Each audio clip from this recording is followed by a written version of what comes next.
When I was a young boy, my fear of dogs was such that if I saw someone walking their dog and they took the dog off the leash, I would freeze. I would panic. And if I saw a dog that didn't have an owner, so it wasn't on a leash, I would run.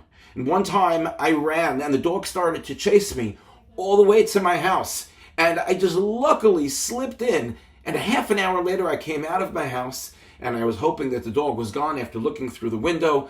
And a neighbor of mine sees me and says, "What happened? I saw you running up the block." I said, "There was a wild dog and it was chasing me." And he said to me, "Let me teach you something about dogs." Of course a dog is going to chase you if you're running, because the dog thinks it's a race. So the dog is going to run and it's going to want to overtake you.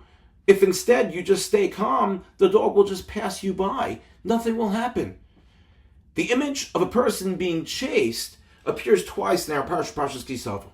The first time as it relates to the brachos that Hashem says He will give to us if we follow Torah mitzvos. Uva'u alecha kol habrachos ha'ele v'hi sigucha. Hashem will not just give us the brachos, but v'hi sigucha. They'll run after us. The bracha will run after us, and it'll overtake us.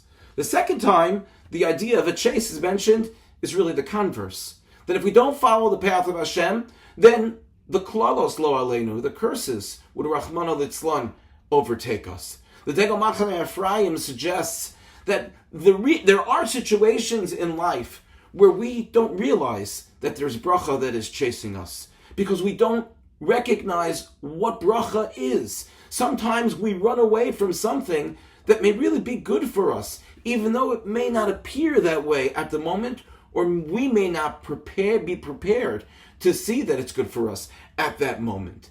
And therefore, David HaMelech beseeches Hashem, and he says, in the words that we're all familiar with, Ach tov v'chesed yirdefuni kol yimei chayai. He asks Hashem to be chaste. He says, Hashem, please, Ach tov v'chesed yirdefuni. I want to be chaste my entire life with tov, with good, and with chesed, and with kindness. So as Hashem, if you bestow your good upon me, says David HaMelech, and your kindness upon me, then v'shafti beveis Hashem la'orech yamim. I'll never want to leave the house of Hashem.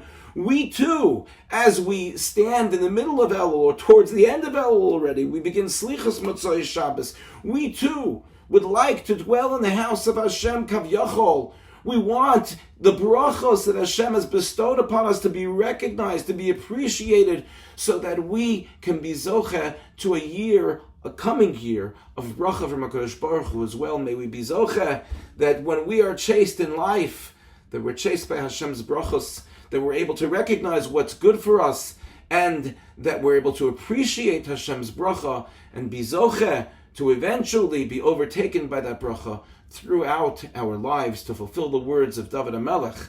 Ach tov v'chesed yirdefuni kol yimei chayai.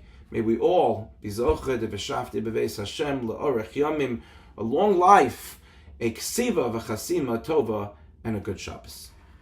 Thank you for listening, and have a good Shabbos.